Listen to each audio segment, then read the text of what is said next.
Welcome to Proper Stardust Day, Alyssa. Hi, thank you so much. It's a pleasure to be here. I do believe that as we live in the Caribbean, we're kind of like in a bubble, and music is not really going out there. But I feel like you can't make an impact because what I do is I send out my music. I send it out. I just let it go to all of the countries, England, America. All of my songs have a message, a positive message, an inspirational message, something to touch somebody's life. Because the best thing to hear after you perform is, wow, that song inspired me, and I'm really grateful. My parents, of course, they taught me that. They showed me that every gift, every talent you have is from God, and you must use it to glorify Him alone. Just looking at God, I'm like, wow, look at God, look at what God is doing in my life, and that really inspired me to keep going. I'm Brian. And I'm Charmian Marie. And we're the Beatles. Join us weekly. Let's talk about purpose, faith, and expression. Purpose Audacity is dedicated to sowing seeds of healing, growth, and impact through the sharing of real stories, real thoughts, and biblical truth. Whether it's through conversations with Brian and Charmian Marie or with our specially invited guests. For God's glory. This is Purposed Audacity. Thanks for joining us. Hey everyone, welcome back to Purposed Audacity. Of course, I am your host, Charmian Marie Beadle, and of course, you're not seeing hubby today because we actually have a special guest with us. We have actually our PAJE winner, right? Our PAJE People's Choice awardee, Alyssa Joseph. She won the Lyrical Impact category, right?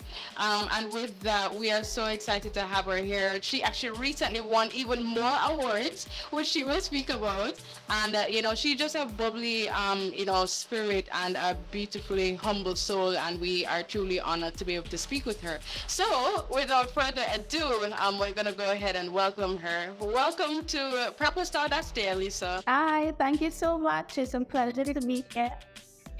Hey, fabulous. I'm proud of you, first of all, for, just being so young and definitely saying that, you want to do this for Jesus, right? And, and so I really want our family to get to know you a bit more. And so based on that, first of all, tell us who you are. Tell us who Alyssa Joseph is. Sure. So, hi everyone. My name is Alyssa Joseph. I'm a 17-year-old gospel minister, gospel artist. My parents told me since I started to speak, I always was humming, singing when songs play on the radio. I'm always literally learning the songs immediately and just catch it onto it really quickly. So they realized that I had a passion for music.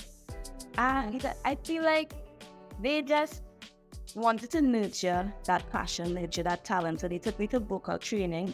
And my first vocal coach was Keston Smith, the Institute of Voice. And there he taught me operatic songs. He taught me a lot of genres: soul, opera, classical. And I'm really grateful for that start because now I can say I know a lot of genres. And now it's just for me to continue. But now I sing Hindi, I sing chutney, I sing all yeah, so I feel like that was my start. And then he did concerts. So when I was 5 years old and stuff, I'm singing in concerts, 5, 6, 7 years.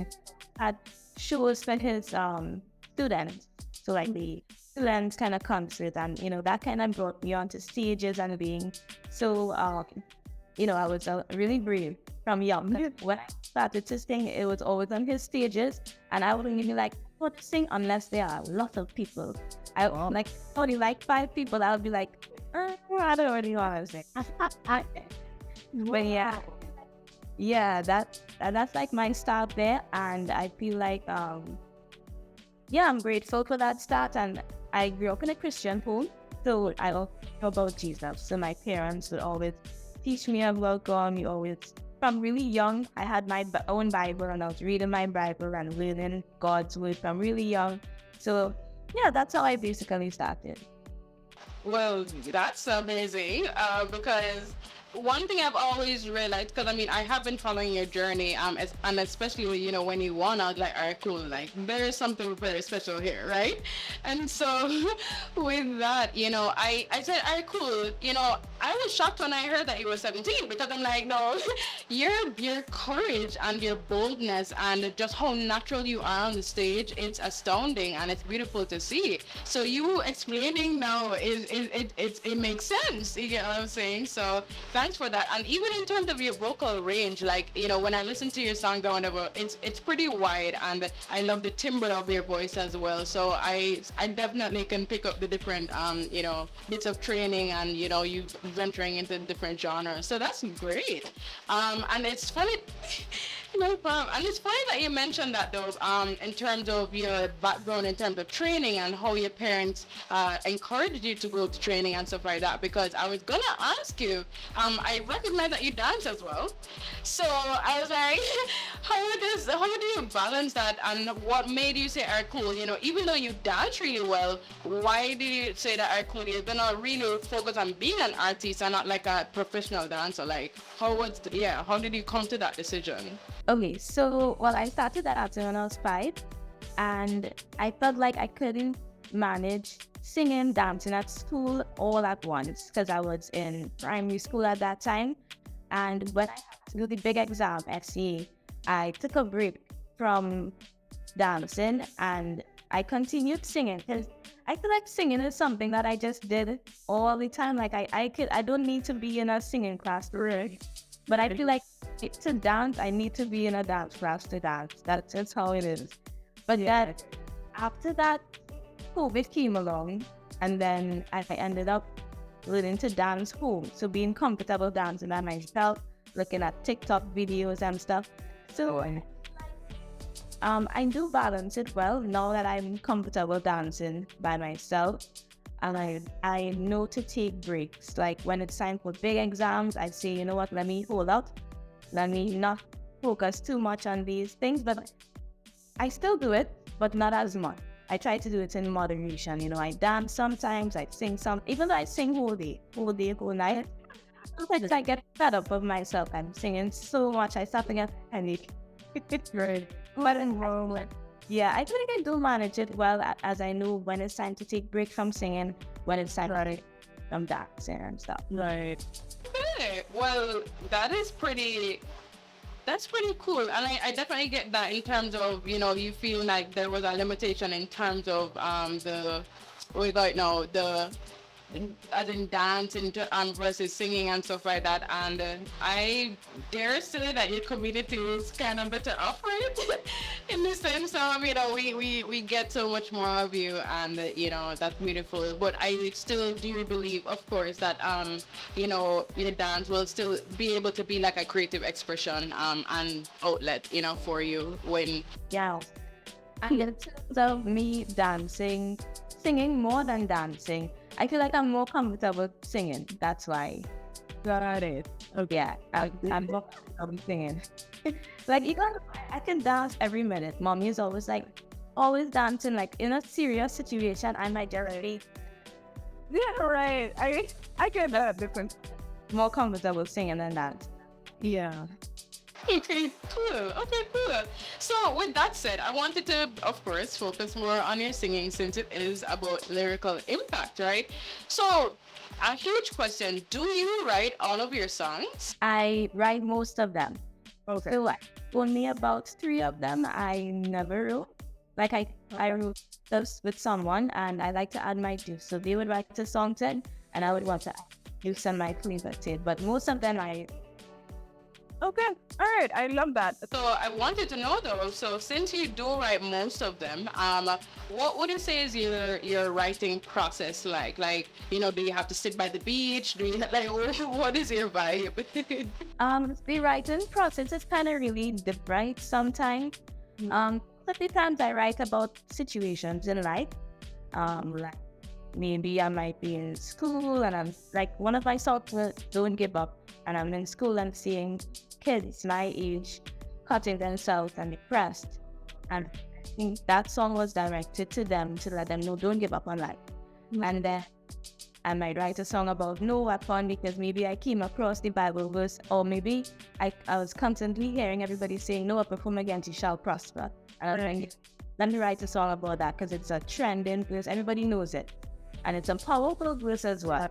Yeah. And I feel like, yeah, so it's all dependent. Sometimes it might be a situation that happens, or it might just be comes up in my head because I might be dancing, I might be listening to music, and then an idea pops up.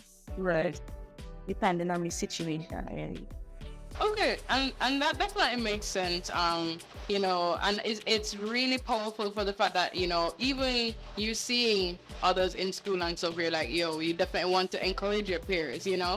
Like, not many persons at your age would have been thinking so deeply about that, you know, in terms of trying to genuinely say, yo, like, don't give up, you know, and there is more, and there's hope in Jesus Christ. So I really applaud you for that. Thank you. No problem. And so with that said, so we've spoken about the songwriting process and stuff, and you mentioned some of your songs, right? What would you say, you know, out of your, because you've been releasing some fire releases for the past year, definitely, right?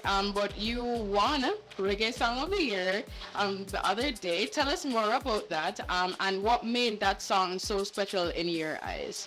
Okay, so, well, the award is Reggae Song of the Year by Gospel Music for Trinidad and Tobago. They call it GMAC. That song was Yahweh, and I released it, I think, last year. But that was completely written by me. It was written by the producer as well. His name is Zion of New Jersey. And I feel like this song is just about letting, well, at that time, I think I was doing TSC. So I was too busy to write. So he ended up writing the song because he came to my mom with the rhythm, and he ended up writing it one time because I didn't have time.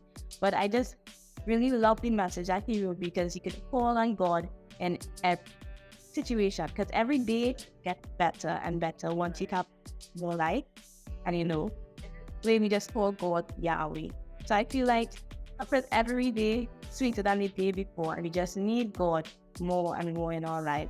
So I feel like that just sounds special because we do need God every day. Yeah. No matter what. Yeah. No, that's fully agreed. And interestingly, like I'm shocked to say that well, to hear rather that, you know, you didn't write the full song, because even the video was actually pretty, you know, it felt like you really embodied the words and you know, the song itself. And I mean, yes, that's a part of artistry, but there. And I mean, maybe you can tell too, there's some artists where it doesn't feel like it's a part of them, they're just singing it. But for you, like, you've been able to embody it. So I'm not surprised that definitely won the award. So, yeah. So the next question I want to ask, right? Well, do you think as a young artist, and I mean especially in the Caribbean and stuff like that, right? Like a lot of persons in the Caribbean automatically feel very limited because we are not in like America or Canada or whatever, right? And so because of that, it's almost like there's this question as to whether or not you know, they can truly make an impact, right? So what would you say to that person who feels like automatically limited because they're from the Caribbean, you know, yeah, and they do want to make an impact, but you know, they just feel just limited. What would you say to that person? I do believe that as we live in the Caribbean, we're kind of like in a bubble, as music is not really going out there. But I feel like you can't make an impact because what I do is I send out my music. I send it out. You know, I just let it go to all of the countries, England, America, all my out, and I send it out with a message. And I make sure that all of my songs have a message, a positive message, an inspirational message, something to touch somebody's life. Because the best thing to hear after you perform is, wow, that song inspired me. Love your music. This song helped me go through a serious situation in life, you know. All of my songs, they always tell me that, and I'm grateful that God gives me those songs. Yeah. Inspire people. So I feel like you can make an impact once all of your songs come from God.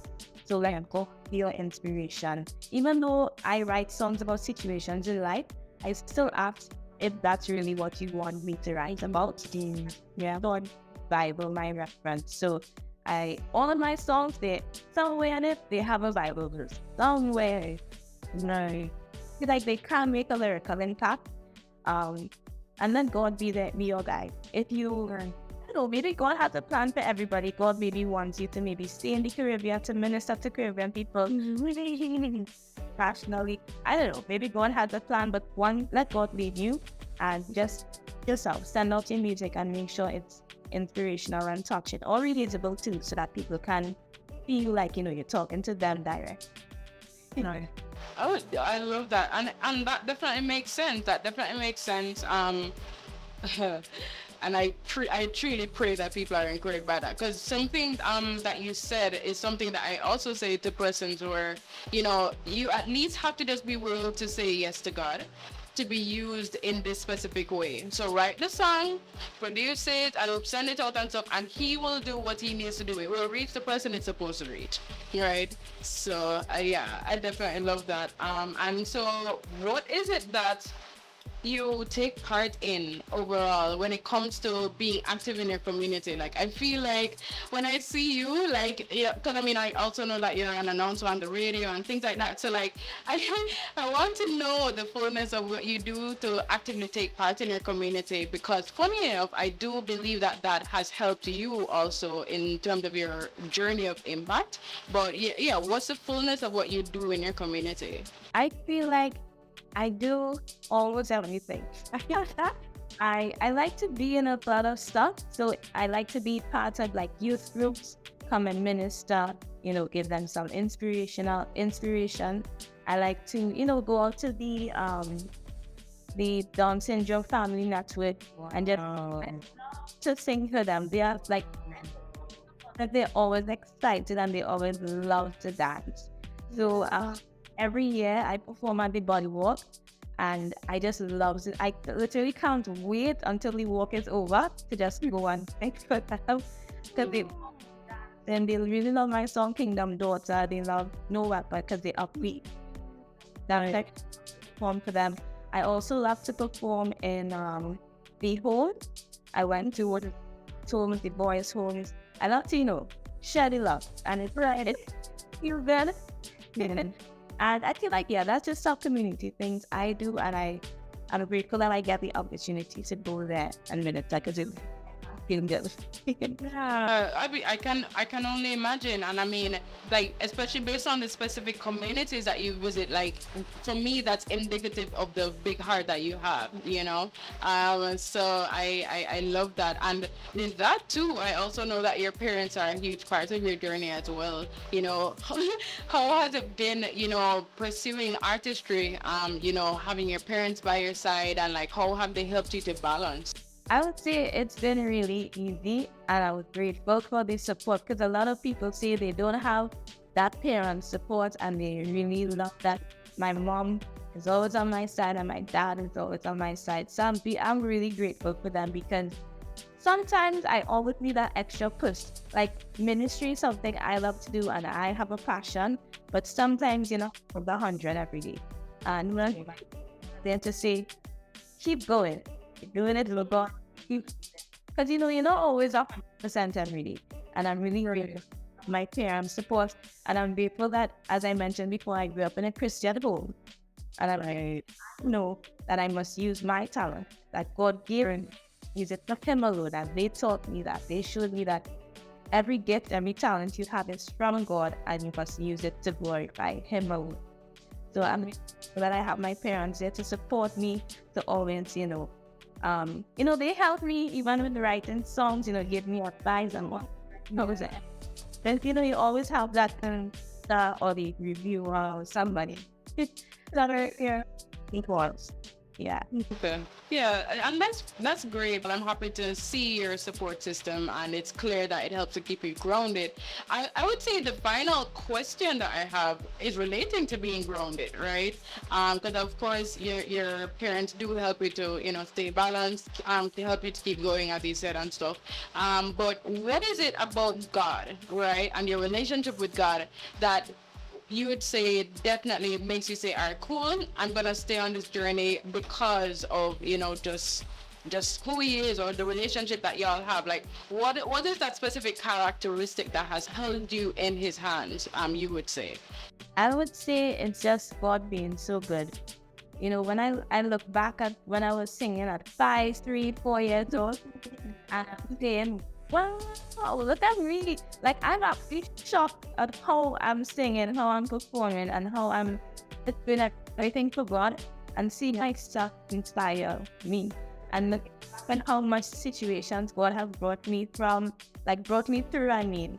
You know, he has guided me and showed me exactly what to do.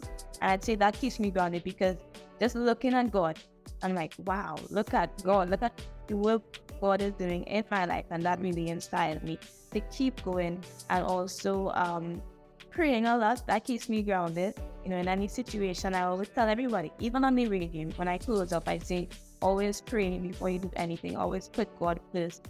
And I feel like that just helps me to stay calm. It just keeps me grounded in the Lord. And one thing I always do is pray when I get up.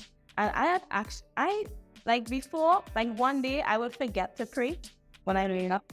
I'll be grumpy and upset, and I'll be like, ah.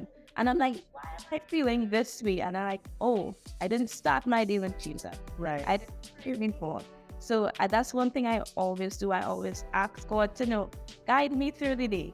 Keep me in your ways, no matter how people may come at me, always cover me under your blood. And that just, yeah. Wow, that's beautiful, and I feel like that's a powerful way to end this conversation. You know, just encouraging persons to start the day and end the day too. You know, with God. You know, more and more I'm realizing that these seasons are changing so much. You know, and so many more persons are feeling, you know, dejected and discouraged because of how much is happening. And truth is that, you know, sometimes the thing that makes the difference in your day, as you say, is really just starting a day with Jesus and staying grounded in Him. So, Alyssa, thank you so much for your time. Thank you so much for, you know, just pouring out and being vulnerable about your journey.